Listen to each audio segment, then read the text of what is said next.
राधे राधे, जय श्री कृष्णा। ब्लेस्ड सनातनी चैनल पर आप सभी भक्तजनों का हार्दिक स्वागत है।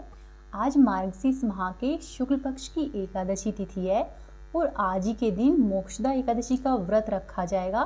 साथ ही आज ही के दिन गीता जयंती का पर्व भी मनाया जाएगा। तो जो भी भक्तजन मोक्षदा एकादशी का व्रत, तो आप सभी भक्तजनों को मोक्षदा एकादशी और गीता जयंती की ढेर सारी शुभकामनाएं। आइए अब सुनते हैं मार्गशीर्ष मास महात्म्य का अध्याय 26।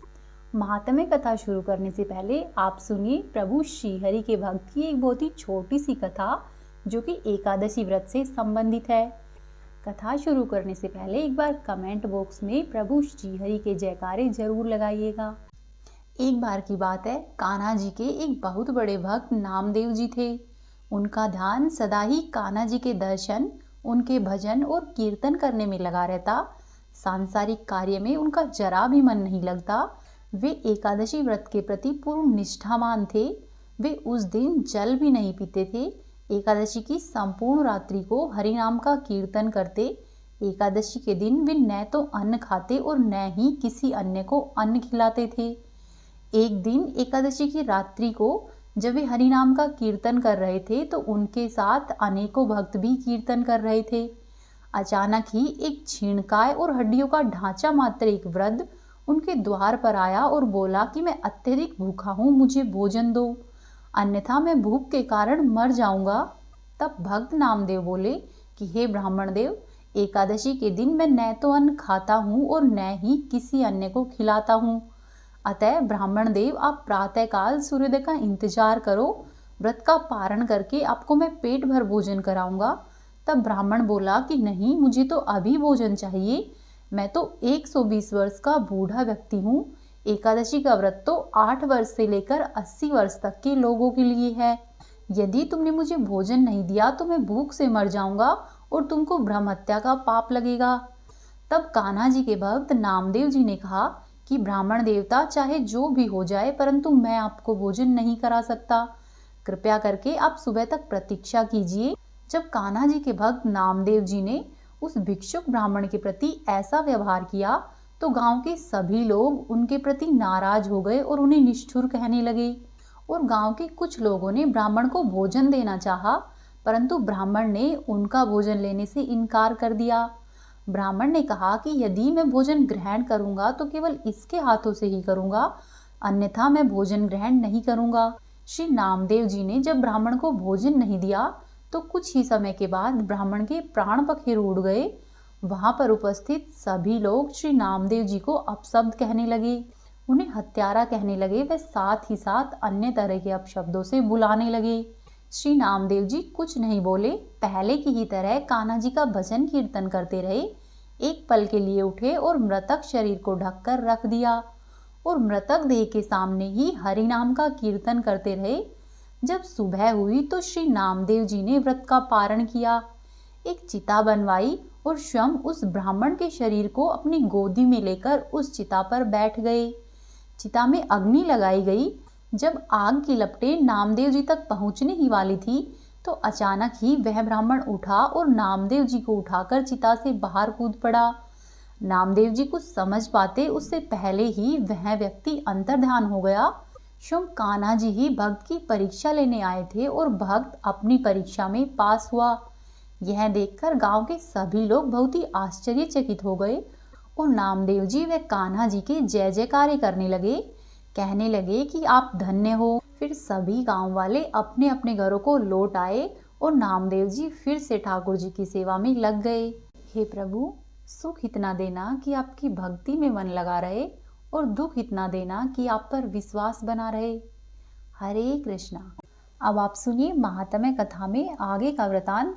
भगवान नारायण कहते हैं कि हे नारद मुनि, दूसरी तरफ मथुरा में राजा कंस बुरे सपने देखने लगा और वह विशेष चिंता में पड़ गया। अत्यंत ही भयभीत होकर उद्विग्न हो उठा। उसकी खाने पीने की रुचि जाती रही। उसके मन में किसी प्रकार की उत्सुकता नहीं रह गई थी। वह अत्यंत ही दुखी होकर पुत्र, मित्र, बंधु बांधव तथा पुरोहित को सभा में बुलाकर उनसे इस प्रकार से बोला। कंस ने कहा कि मैंने आधी रात के समय जो बुरा सपना देखा है वह बड़ा ही भयदायक है। इस सभा में बैठे हुए समस्त विद्वान, बंधु बांधव और पुरोहित उसे सुनो। मेरे नगर में एक अत्यंत ही वृद्धा और काले शरीर वाली स्त्री नृत्य कर रही है। वह लाल फूलों की माला पहने हुए, लाल चंदन लगाए हुए तथा लाल रंग के वस्त्र धारण किए हुए है और स्वभावतः ही अट्टहास कर रही है। उसके हाथ में एक तीखी तलवार है और दूसरे हाथ में भयानक खप्पर है। वह जीभ लपलपाती हुई बड़ी ही भयंकर दिखाई देती है।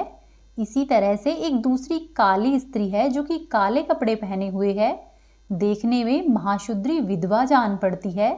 उसके केस खुले हुए हैं और नाक कटी हुई है। वह स्त्री मेरा आलिंगन करना चाहती है। उसने मैले कुचैले वस्त्र पहन कर रखे हैं, रूखे केश है तथा चूर्ण का तिलक धारण किया हुआ है।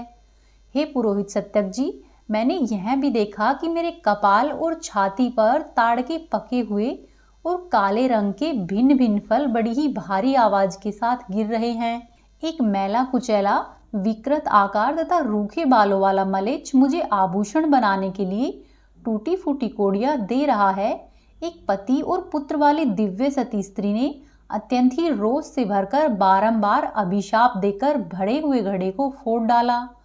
यह भी देखा कि महान क्रोध से भरा हुआ एक ब्राह्मण अत्यंत ही श्राप देकर मुझे अपनी पहनी हुई माला, जो कि कुमलाई नहीं थी और रक्त व चंदन से चर्चित थी, वह दे रहा है। मैंने यह भी देखा कि मेरे नगर में भस्म तथा रक्त की वर्षा हो रही है। मुझे दिखाई दिया कि वानर, कोए, कुत्ते, भालू, सुअर और गधे के विकट आकार में भयानक आवाजें कर रहे हैं। सूखी हुई लकड़ी की बहुत सी राशि इकट्ठा है, जिसकी कालीमा मिटी हुई नहीं है। अरुणोदय की बेला में मुझे बंदर और कटे हुए नाखून दिखाई पड़े।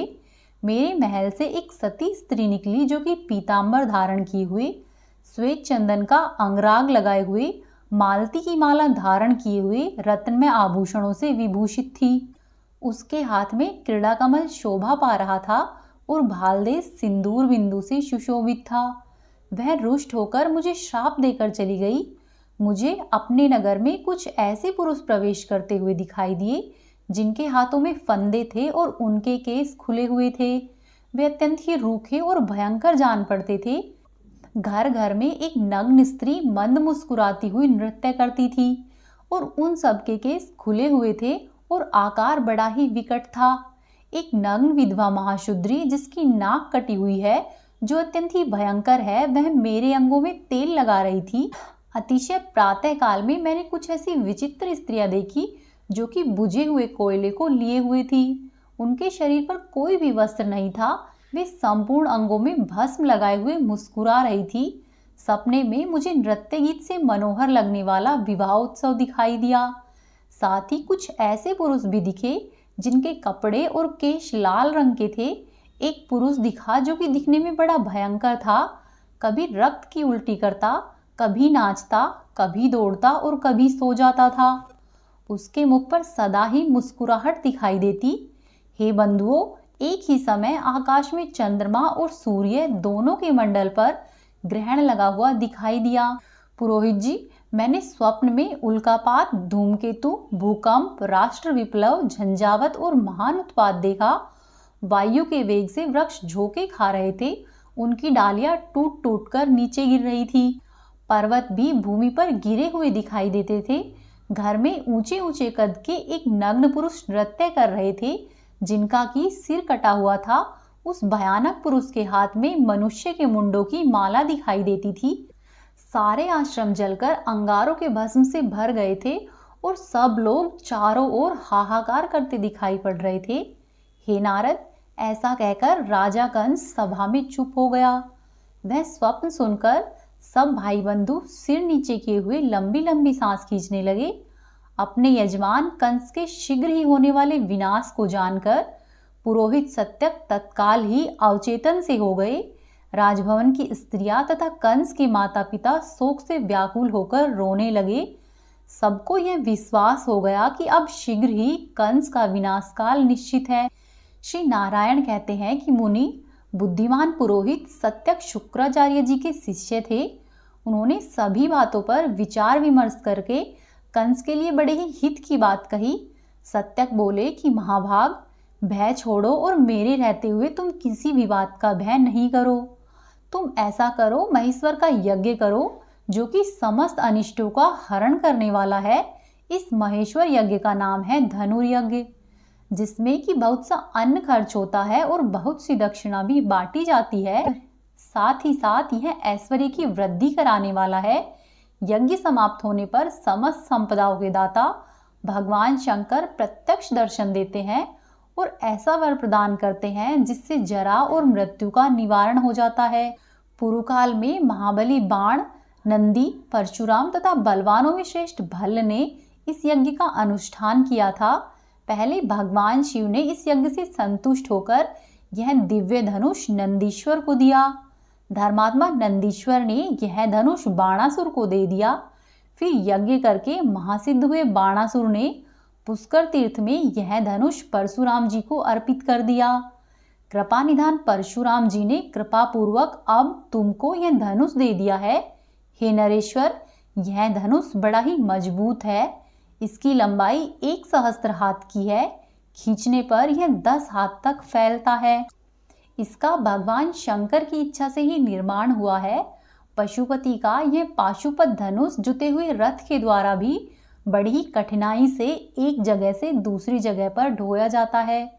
भगवान नारायण देव को छोड़कर अन्य सब लोग इसे कभी भी नहीं तोड़ सकते। भगवान शंकर के इस कल्याणकारी यज्ञ में तुम शीघ्र ही इस धनुष की पूजा करो और शुभ कर्म के भेजने योग्य निमंत्रण सबके पास भेज दो। हे नरेश्वर, इस यज्ञ में यदि धनुष टूट गया तो यज्ञ कराने वाले मनुष्य का विनाश निश्चित है। इसमें कोई संदेह नहीं है। धनुष के टूटने पर निश्चय ही यज्ञ भंग हो जाता है। जब यज्ञ कार्य ही संपन्न नहीं होगा तो उसका फल कैसे मिलेगा और कौन देगा? हे महामते, इस धनुष के मूल भाग में ब्रह्मा, मध्य के भाग में स्वयं नारायण और आगे के भाग में उग्र प्रतापशाली महादेव जी प्रतिष्ठित है। इस धनुष में 3 विकार है तथा यह श्रेष्ठ रत्नों के द्वारा जटित है। ग्रीष्म ऋतु के मध्यकालीन सूर्य की भांति यह प्रभा देता है। हे राजन, महाबली अनंत, सूर्य तथा कार्तिकेय भी इस धनुष को झुकाने में समर्थ नहीं है, फिर दूसरे देवों की तो क्या ही बात है। पूर्व काल में त्रिपुरारी शिव ने इसी के द्वारा त्रिपुरासुर का वध किया था। तुम इस महोत्सव के लिए बिना किसी भय के स्वेच्छापूर्वक मांगलिक कार्य का आरंभ करो। सत्यक की यह बात सुनकर चंद्रवंश की वृद्धि करने वाले कंस ने सभी कार्यों में सदा ही यजमान का हित चाहने वाले अपने पुरोहित जी से कहा। कंस बोले कि पुरोहित जी, वासुदेव के घर में मेरा वध करने वाला एक कुलनाशक पुत्र उत्पन्न हुआ है, जो नंद के भवन में नंदनंदन होकर स्वच्छंदता पूर्वक पालित पोषित हो रहा है। उस बलवान बालक ने मेरे बुद्धिमान मंत्रियों, शूरवीर बांधवों तथा पवित्र बहन पूतना को मार डाला है। वह इच्छा के अनुसार अपने बल को बढ़ा लेता है। उसने गोवर्धन पर्वत को एक हाथ पर ही धारण कर लिया था और शूरवीर महेंद्र को भी पराजित कर दिया था। उसने ब्रह्मा जी को समस्त चराचर जगत का ब्रह्म रूप में दर्शन कराया था तथा बालकों और बछड़ों के कृत्रिम समुदाय की रचना कर ली थी। हे सत्यक जी, उस बलवान बालक का वध करने के लिए मुझे कोई सलाह दीजिए। निश्चय ही इस भूतल पर, स्वर्ग और पाताल में एवं तीनों ही लोकों में उसके सिवा दूसरा मेरा कोई भी शत्रु नहीं है। सर्वत्र जो भी श्रेष्ठ राजा है वे मेरे प्रति बांधव भाव रखते हैं। ब्रह्मा जी और भगवान शंकर तो तपस्वी है, उन्हें तपस्या से ही छुट्टी नहीं है। रह गए सनातन भगवान विष्णु, परंतु वे भी सबके आत्मा हैं और सब पर समान दृष्टि रखते हैं। यदि नंदपुत्र को मार डालूं तो तीनों लोकों में मेरा सम्मान बढ़ जाएगा। मैं सार्वभौमिक सम्राट एवं 7 द्वीपों का महाराज हो जाऊंगा। स्वर्ग में जो इंद्र है वो भी दैत्य से परास्त होने के बाद दुर्बल ही रहता है, अतः उसका वध करके मैं स्वयं महेंद्र हो जाऊंगा। इंद्रलोक में प्रतिष्ठित होकर मैं सूर्य को, चंद्रमा को, वायु, कुबेर और यम को भी निश्चित ही जीत लूंगा। अतः आप शीघ्र ही नंद ब्रज में जाइए और नंदनंदन श्री कृष्ण तथा उस बलवान भाई बलराम को भी बुलाकर ले आइए। कंस की बात सुनकर सत्यक ने हितकारी, सत्य, नीति के अनुकूल उत्तम एवं समायोजित वचन कहे। सत्यक बोले कि हे महाभाग, तुम नंद वज्र के अभिष्ट स्थान में अक्रूर, उद्धव अथवा वासुदेव जी को भेजो। सत्यक की बात सुनकर उस सभा में स्वर्ण सिंहासन पर बैठे हुए वासुदेव जी से कंस ने कहा। कंस बोले कि मेरे प्रिय बंधु वासुदेव, आप नीति शास्त्र और तत्वज्ञ तथा उपाय ढूंढ निकालने में चतुर है, अतः नंद वज्र में अपने पुत्र के घर आप ही जाइए। वृषभानु, नंदराय, बलराम, नंदनंदन श्री कृष्ण तथा समस्त गोकुलवासियों को यहाँ पर यज्ञ में शीघ्र ही बुला लाइए। मेरे दूत समस्त राजाओं तथा मुनियों को इसकी सूचना देने के लिए चिट्ठी लेकर चारों दिशा में जाए। मुने कंस की ऐसी बात सुनकर वासुदेव जी के ओठ, तालु और कंठ सूख गए। वासुदेव जी ने कहा कि हे राजेंद्र, इस कार्य के लिए इस समय नंदवज्र में जाना मेरा उचित नहीं है। मुझ वसुदेव के पुत्र अथवा नंदनंदन को इस यज्ञ का समाचार मैं दूं और अपने साथ बुलाकर लाऊं, यह तो किसी भी दृष्टि से उचित नहीं कहा जा सकता। यदि तुम्हारे यज्ञ महोत्सव में नंदपुत्र का आगमन हुआ तो अवश्य ही तुम्हारे साथ उसका विरोध होगा, अतः मैं उस बालक को बुलाकर यहाँ पर युद्ध करवाऊं, यह मेरी दृष्टि में श्रेष्ठ नहीं है। इसमें उस बालक की और तुम्हारी भी हानि हो सकती है। यदि वह बालक मारा गया तो सब लोग यही कहेंगे कि पिता ने ही अपने साथ ले जाकर कृष्ण को मरवा दिया, और यदि तुम्हें कुछ हो गया तब लोग कहने लगेंगे कि वासुदेव ने अपने पुत्र के द्वारा राजा को ही मौत के घाट उतार दिया। दोनों में से एक की तत्काल ही मृत्यु होगी, यह तो निश्चित है। इसके सिवा और भी बहुत से शूरवीर धराशाही होंगे, क्योंकि युद्ध कभी भी निरापद नहीं होता है। हे मुने, वासुदेव जी की ये सभी बातें सुनकर कंस के नेत्र क्रोध से लाल हो गए। वह तलवार लेकर उसे मारने के लिए आगे बढ़ा। यह देखकर अत्यंत ही बलवान उग्रसेन ने अपने पुत्र कंस को हाय हाय करते हुए रोक दिया। रोष से भरे हुए वासुदेव अपने आसन से उठकर घर की ओर चले गए। तब राजा कंस ने अक्रूर को नंदवज्र में जाने के लिए कहा और शीघ्र ही प्रत्येक दिशा में दूत भेजे। कंस का निमंत्रण पाकर समस्त मुनि और नरेश आवश्यक सामानों के साथ वहां पर आए। समस्त दिक्पाल, देवता, तपस्वी ब्राह्मण, सनकादि मुनि, पुलस्त्य, भृंगु, प्रचेता, जाबली और मार्कंडे आदि बहुत से महान ऋषिगण अपने अपने शिष्यों के सहित वहां पर पधारे। हम दोनों भाई यानी कि नर और नारायण भी वहां पर जा पहुंचे।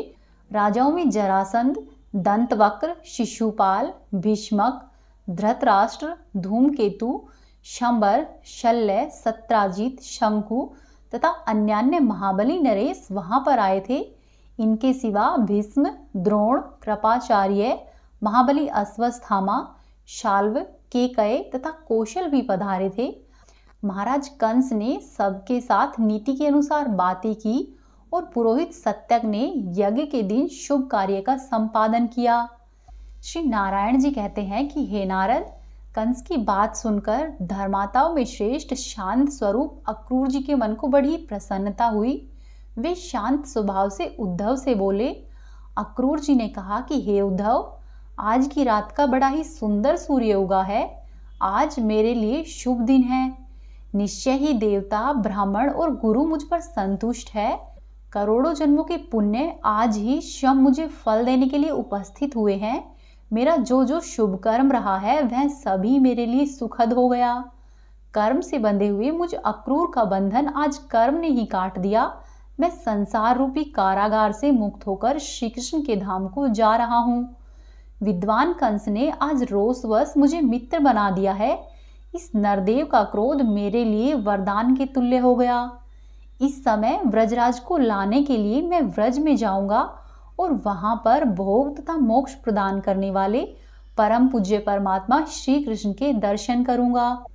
ब्रह्मा, विष्णु और शिव आदि जिनके चरण कमलों का निरंतर ही ध्यान करते रहते हैं तथा अनंत विग्रह भगवान अनंत भी जिनका अंत नहीं जानते, देवता और संत भी जिनके प्रभाव को नहीं समझ पाते, जिनकी स्तुति करने में देवी सरस्वती भी भयभीत और जड़वत रहती है, जिनकी सेवा के लिए महालक्ष्मी भी दासी नियुक्त की गई है तथा जिनके चरण कमलों से उन सत्व रूपिणी गंगा का प्रादुर्भाव हुआ है, जो तीनों लोकों से उत्कृष्ट, जन्म, मृत्यु एवं जरा रूपी व्याधि को हर लेते हैं, जिनके दर्शन और स्पर्श मात्र से मनुष्य के समस्त पाप नष्ट हो जाते हैं, आज मैं उनके दर्शन करूंगा। हे उद्धव, पहले कमल से जन्मे हुए ब्रह्मा जी ने कमल पर ही बैठकर 1 सहस्त्र मनवंतरों तक श्री कृष्ण के दर्शन के लिए तपस्या की थी। उन दिनों सर्वथा उपवास के कारण उनका पेट पीठ में सट गया था। सहस्त्र मनवंतर पूर्ण होने पर उन्हें आदेश मिला कि फिर तपस्या करो, तब मुझे पाओगे। उन्हें एक बार यह शब्द सुनाई दिया। इतनी बड़ी तपस्या करने पर भी वे भगवान का दर्शन नहीं पा सके।